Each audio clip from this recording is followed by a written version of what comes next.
In Remember the Titans, we will dive deeper into the terraforming of our Creator Earth to a desirable outcome, the X-Factor, and where cloud seeding, chemtrails, and the creation of electromagnetic fields are the main catalyzers of this terraforming process.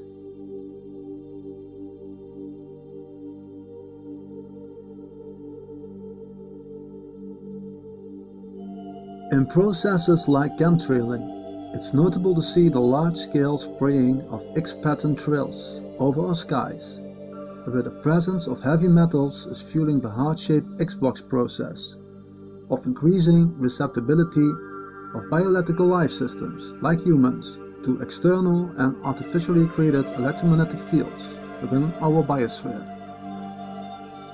By increasing electromagnetic radiation levels through wireless communication networks antennas that grow in monstrous numbers, these charged particles end up being part of our biosphere and being inhaled by all biological systems, making us radioactive. In order to expose the entities behind this process, we start recapping my previous video, The Escape Floor Plan, in which the Battle of the Titans and the Olympians has set the fundamentals for a world stage and history of thousands of years of conflict for humanity as we know. What would you have me do? Zeus must think I serve him, but I am growing stronger until I possess my full power. You will be my weapon. Come.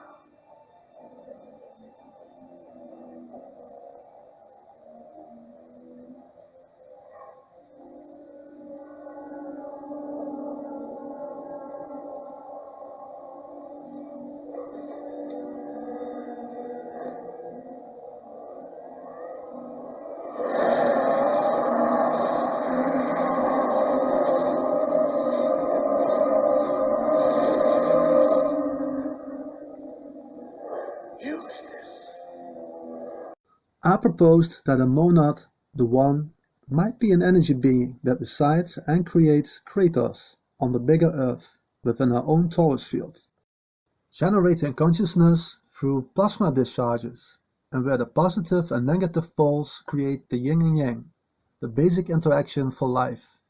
Within this concept, all the monads find their way on the bigger Earth through plasma discharges. Connected through filamentary plasma cables, they find their way to other craters, and where they will need to intercourse to create new craters, in which their geometric shapes and frequencies can maintain the balance of life, or the existence of its energetic or genetic codes. The energetic presence of dozens of monads is pictured as gods that have ruled the day and night skies within many ancient and modern cultures. Within this energetic presence, evidence of a continuous ancient conflict rises and is being manifested within the physical universe, thus in our world, using the manifesting powers of human creators within our own monad's creator's torus field, Mother, as each of our heart's torus is part of an electromagnetic string of Mother's torus field. For now, I will hold on to this concept of two alliances fighting over the universe. A common story that has become typical for our society. The good and bad, the positive and negative. It's like a never-ending story. So let's say the Titans and the Olympians are fighting over our monad, Crater, Earth or Mother. In the storyline, all these monads are children and grandchildren of Meru. Within the range of their divine feminine energy source, they continue the conflict of who should rule or energize the cosmos, with each god or monad having its own abilities and associations to human characteristics, creating a wide range of conflict in the physical universe, as probably dozens of monads are trying to influence their presence here. By focusing human chi energy into a belief system, praising a certain monad or god, and so its connection with human characteristics into their hearts, a monad's power is being energized. So, for opposing alliances of monads, the Titans and Olympians, the battle for dominance in the universe or the bigger Earth might be fought over within the physical universe.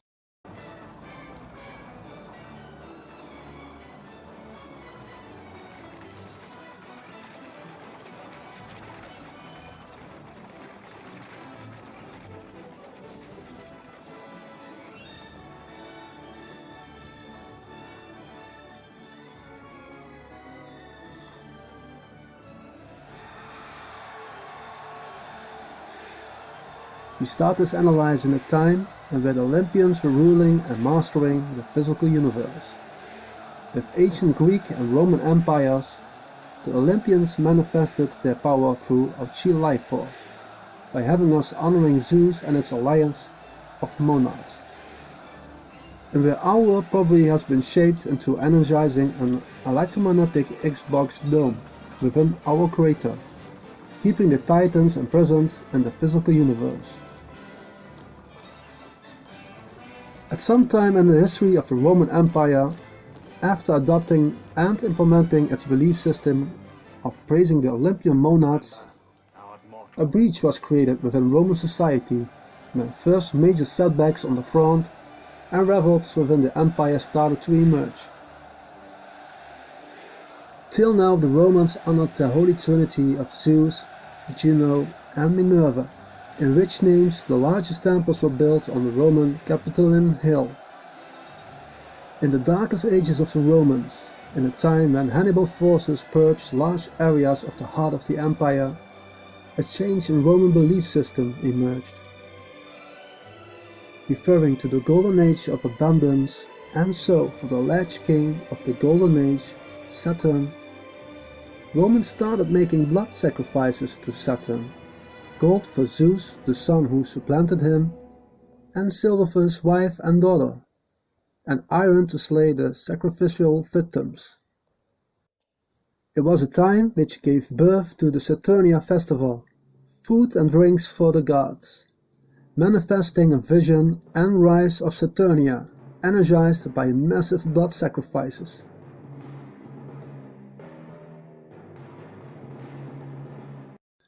This change in belief and energizing a new system within a large empire created an opening for the coming of the new Lord, Jesus Christ, at the year 0, marked with the introduction of the Chi-Rho, Incarnationis Dominica Anno, the incarnation of the year and the day of the sun. But whose son is Christ really representing? The statue of Zeus, magnificent.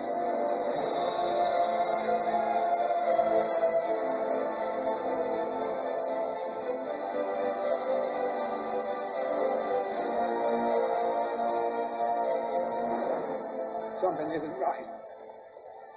The soldiers, what are they doing?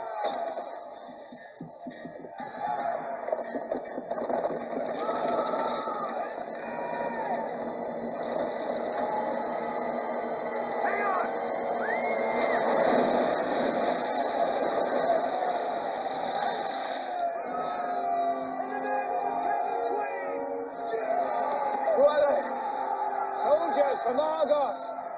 What have he done? They declared war. War against the gods.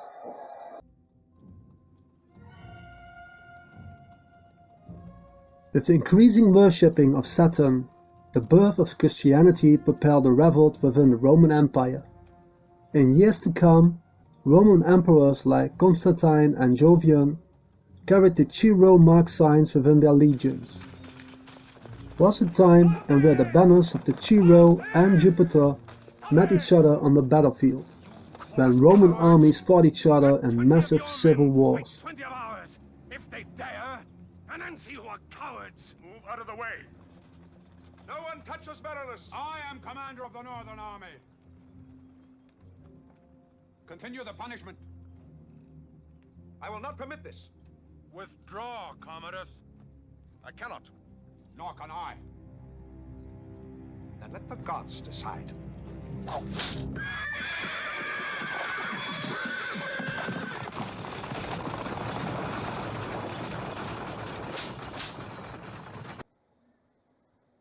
I need your help, Perseus. You're the great god Zeus, you don't need my help. There is a calamity coming. It will affect us all, gods and men. The humans may have stopped praying to us, with good reason, but there are consequences. Without prayer, we gods lose our power. When our power leaves us, all our work comes undone.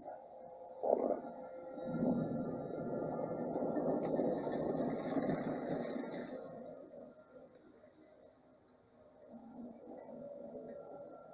Wolves of Tartarus are falling. It is emptying all its demons onto the earth. The first are already here. If our power diminishes much further, we gods will become mortal. We will die, and Cronus himself will escape. It will make chaos. The end of the world. With the Roman Empire in slow decay, Christianity numbers exploded, with the latter permitted building churches and domes within the empire. Later, with the fall of the Roman Empire, a large metamorphosis changed the honoring of Saturn, Kronos, into a new trinity: the Holy Father, Kronos, the Son, Hades, and the Spirit, the Titans. The Tau Cross became the new sign of Christianity and conquered the New World rapidly. The Saturnus festival changed into the Christian festival of Christmas, and with that the fall of honoring the Olympian gods became a reality. The Roman Empire collapsed, but the new Trinity rose up within the new Judaism, Christianity, and Islam belief systems, giving rebirth to the Titans. The 12 Titans became the 12 disciples, and with that the Tau Cross changed into the Christian Cross, energizing their power within the new belief system's geometric symbol, the cube. These monads creators disguised themselves as the energetic beings of Peter, Andrew, James, John, Philip, Nathaniel or Bartholomew, Matthew, Thomas, James the Less, Simon the Zealot, Thaddeus or Jude, and Judas.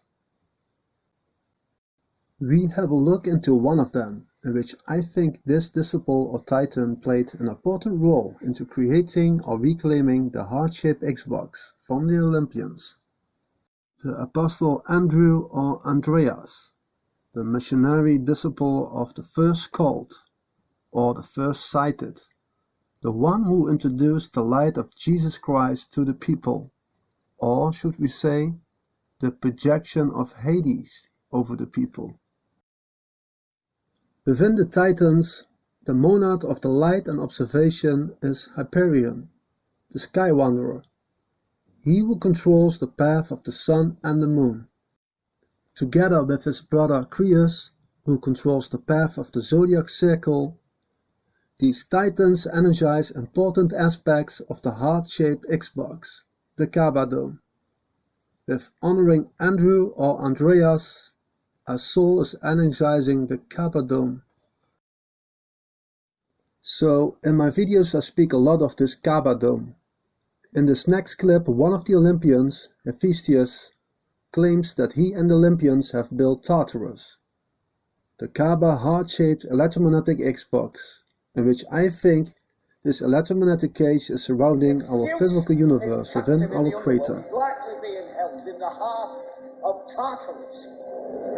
There can't be much time before his life force is completely sapped. But how do we get to him? We can't. Normally, you're right, young man.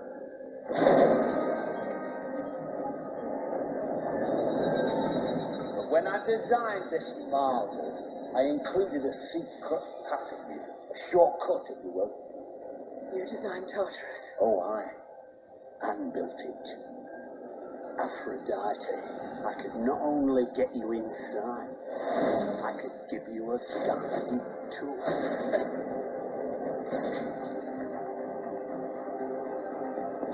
In order for the prison of Tartarus to be completely impregnable, I built it from the outside in. So I had to leave a passage for myself to get out when the work was done. And this labyrinth is the only way a human can travel through the underworld and get to the heart of Tartarus.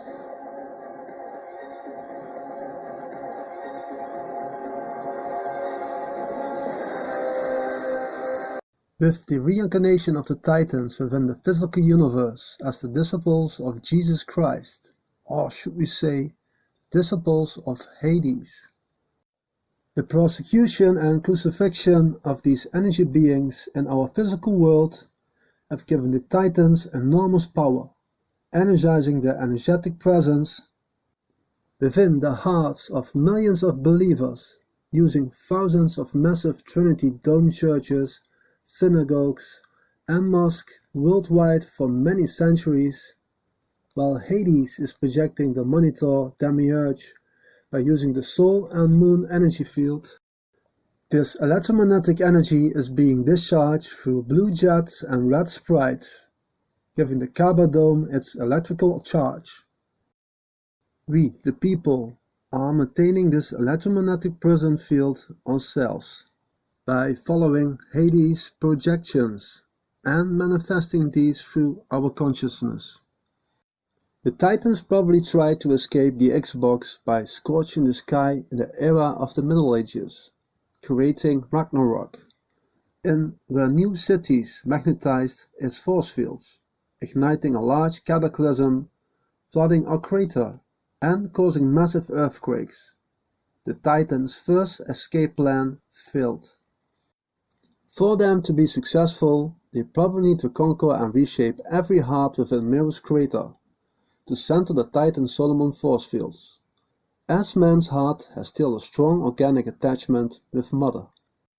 So the Titans started all over again, using the Vikings and the Templars spreading the word and the gospel. This time the Xboxing of humans went with speed and force. Violence and new technologies are speeding up Hades' escape plan too. This will bring us to the setting of today's society and events. All is set in place into the large escape plan too. How will the Titans get out? Let's follow Hades' projections again.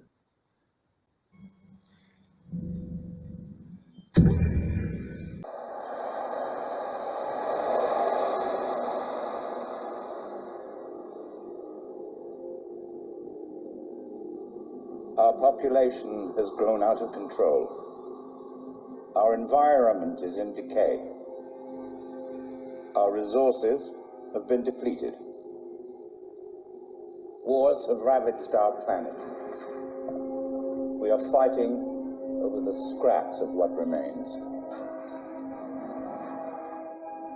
In 10 years, half the planet will be uninhabitable. In 15 years, half the world's population will have starved to death. Time is running out. We've outgrown our home. Our children will witness the end of days. But there is one place that gives us hope. Titan, the largest moon of Saturn. The only other place in our solar system with an atmosphere, a primordial ecosystem just like Earth, seconds before life was born. Liquid methane raining into huge oceans and lakes that we can't swim in, and an atmosphere rich in nitrogen that we can't breathe. Too cold to exist in, fiercely hostile to life as we know it. Beyond the reach of space science, but not modern genetics. No longer trying to reshape planets in our image, but evolving humanity into the stars. Imagine, with a few minor enhancements, you could breathe the air, swim in the waters, and survive the cold. What if Titan could become our home? Yes, Hades is projecting a vision of terraforming our Earth into the image of its own crater, Titan. By terraforming our consciousness through reshaping our perception and DNA, the Titans will manage to terraform the whole crater and its biosphere, as we creators will visioning Hades' projection into existence. So, how do I link Titan with Hades? Zeus convinced his brother Hades to create a beast so strong it could defeat their parents. And from his own flesh, Hades gave birth to an unspeakable horror. The Kraken. The Kraken Mare, Titan's largest surface ocean. As the Kraken is created from Hades' own flesh, I regard the Kraken on Titan not as a coincidence, as the parasite controls science for its own agenda, and to unburden its karma. Another cool feature on Titan are the massive plains and sand dunes of Arrakis Planitia, Titan's largest plain. Is this a connection with the story of Dune? In order to harvest a maximum of our compromised chi energy, the Titans have directed human resources into fueling an expanding world population of more than 8 billion people and growing in numbers, only possible through the use of reactive nitrogen fertilizer, NPK. What? What is it? I don't know.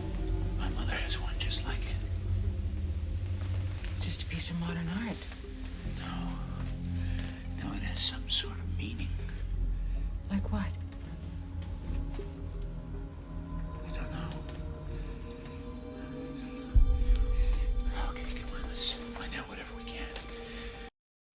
Titan, with a significant atmosphere, the only nitrogen-rich dense atmosphere in the solar system, aside from our crater Earth, making our home a nitrogen-rich biosphere that could match the parasite's original biosystem.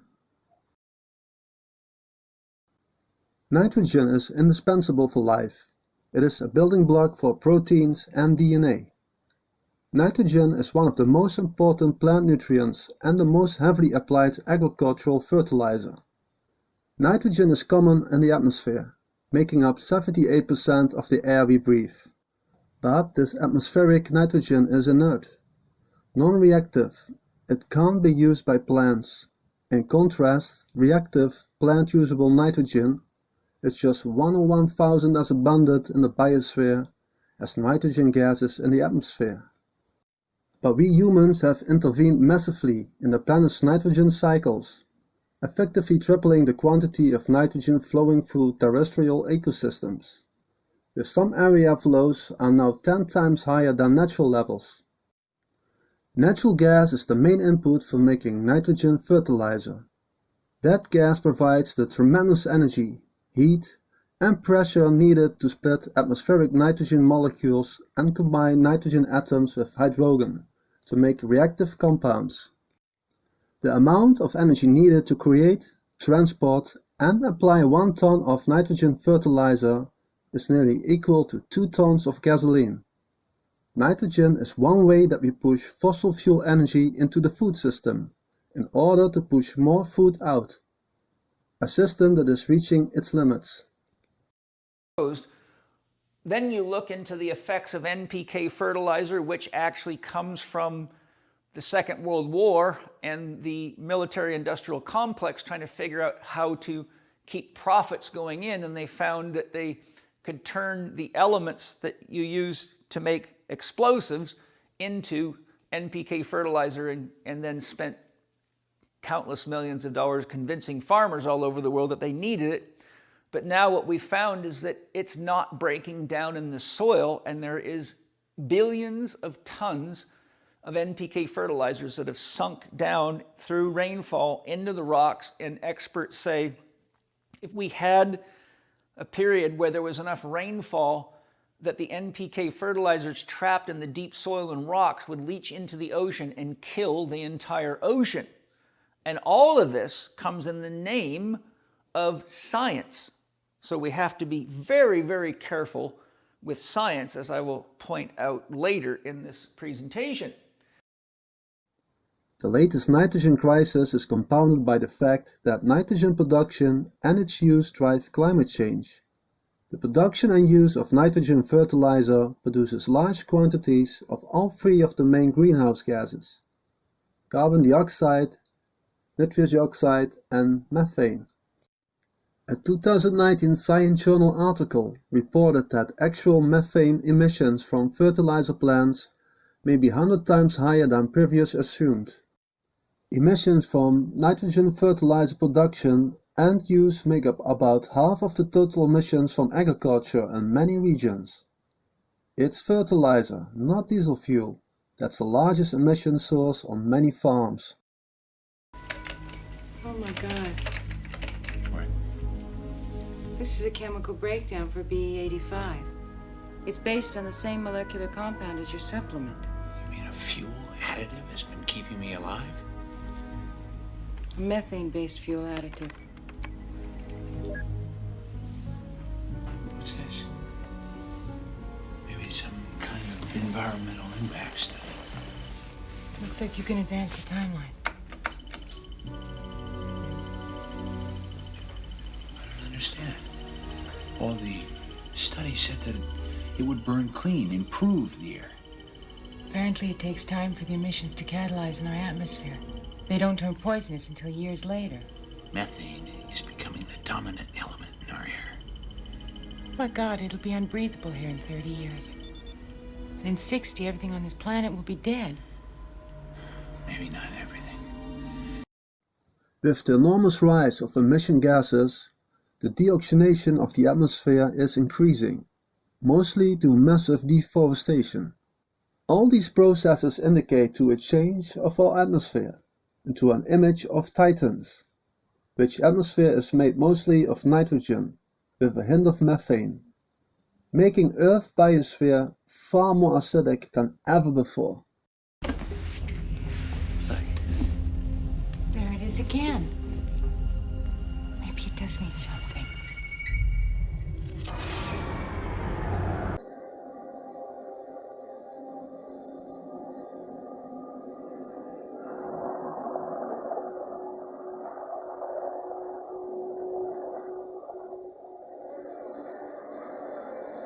Check your heart rate, blood pressure, sodium levels, other vitals.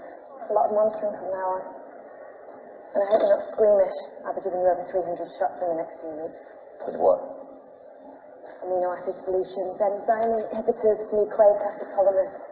The long steady road of training your cells to burn nitrogen energy open and use less oxygen. You're turning me into a Sherpa. Well, you'll never black out at high altitudes ever again. What we call air is more than 75% nitrogen. Oxygen only constitutes 20%.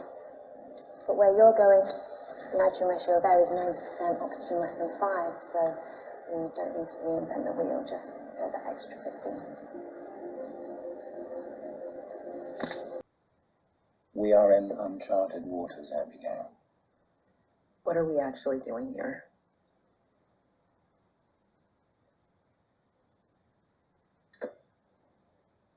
During the first treatment, we injected the subjects with an enzyme that could alter human DNA. You mean animal DNA? Wait, He's given you a name, do you know that? You're calling them Homo titanians, right? It's a new species of man, yes. If these enzymes are doing the work, how can you be sure that his body doesn't just mutate the eyes out altogether or develop membranes like a reptile? How can you possibly know what he's becoming? We don't know. Nature is unpredictable. Everybody evolves in a different way.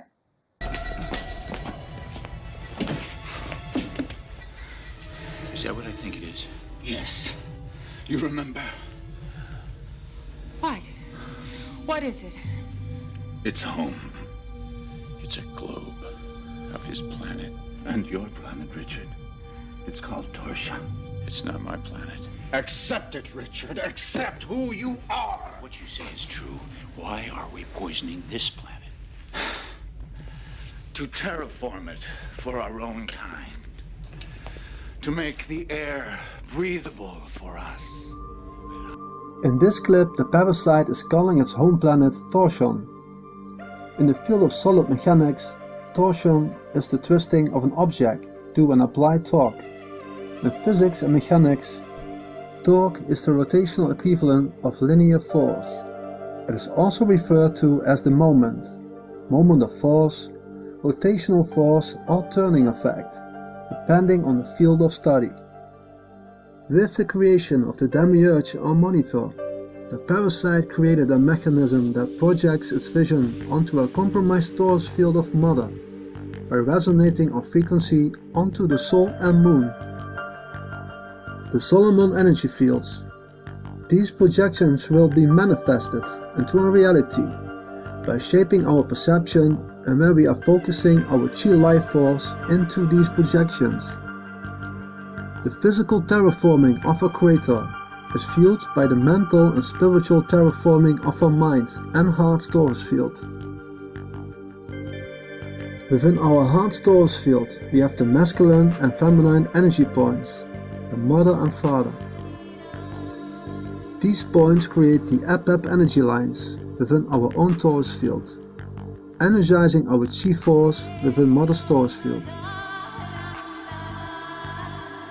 By changing the original electromagnetic Ep torus into an acidic electromagnetic torus of the parasite on a cellular level within every heart of every living human, a process I explain in my video The Chi-Ra Countdown, the creation of the 64 tetrahedron Xbox torus field within our heart's torus field, the Titans are extracting and contracting our torus in a shape that can manifest and energize Tomorrowland, the creation of Atlantis within our crater, the X-Factor. Baphomet is representing this process, the two become one, the demiurge merging with Mother, the masculine and feminine energy points within our torus, centered by the contracting energy of the 64 tetrahedron field, created by the multiple input and output MIMO system that through a compromised transcription process in a cell nucleus, through modified enzymes can control the translation process of making proteins to a desirable outcome, the X-Factor. With a compromised torus field of our chi life force energy, the Titans could achieve to convert us into being the ultimate fuel cell for energizing their force field and manifest the day of tomorrow.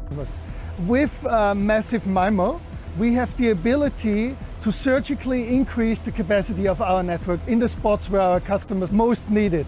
And with that, our network will certainly have the ability to transfer huge amounts of data today and in the future. You ain't seen nothing yet. The terraforming of our crater Earth into the biosphere of Titan.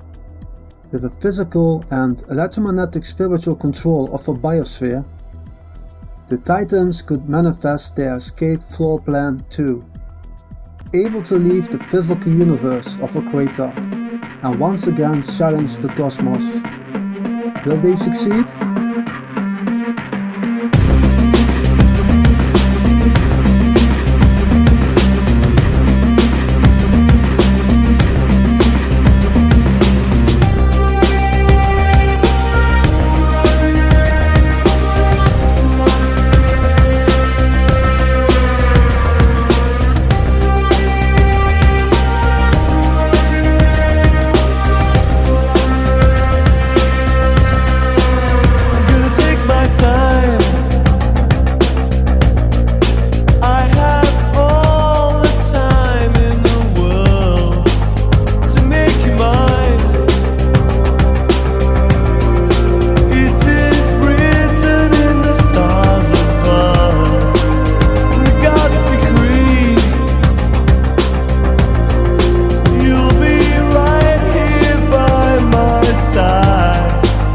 Right next to me.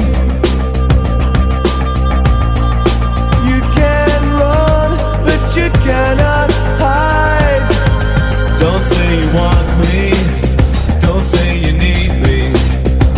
say you love me.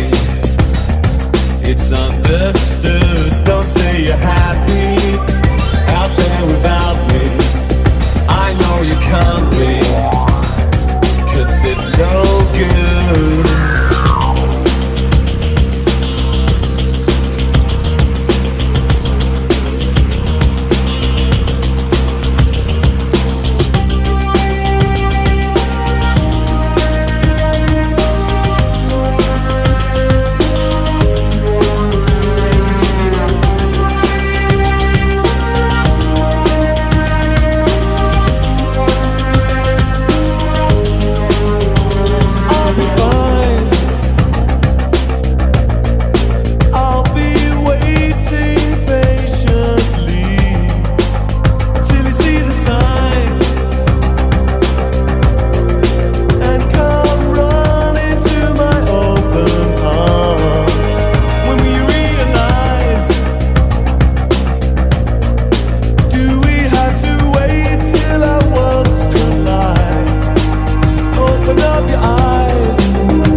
Biding his time, no doubt. Waiting for men to grow weak, and in their weakness he grows stronger. It's mankind who holds the key to Hades' rise, and always was. So we'll see him again. Yes. But now the world knows a man can stop them.